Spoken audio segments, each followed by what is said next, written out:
قربانی کس شخص پر واجب ہے؟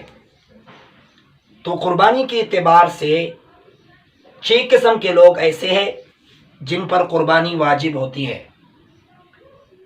نمبر 1، جس شخص کی ملکیت میں 7.5 تولہ کم سے کم یا اس سے زیادہ صرف سونا موجود ہو، چاہے ڈلی کی شکل میں ہو یا زیور کی شکل میں ہو۔ نمبر 2، جس شخص کی ملکیت میں 52 تولہ کم سے کم یا اس سے زیادہ صرف چاندی موجود ہو، خواہ ڈلی کی شکل میں ہو یا زیور کی شکل میں ہو۔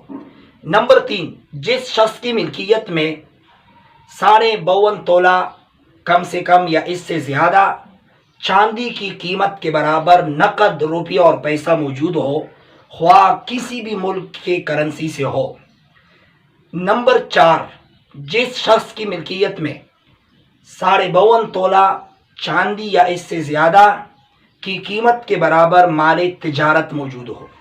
نمبر 5، جس شخص کی ملکیت میں 52 تولہ چاندی یا اس سے زیادہ کی قیمت کے برابر ضرورت سے زائد کسی بھی قسم کا سامان موجود ہو۔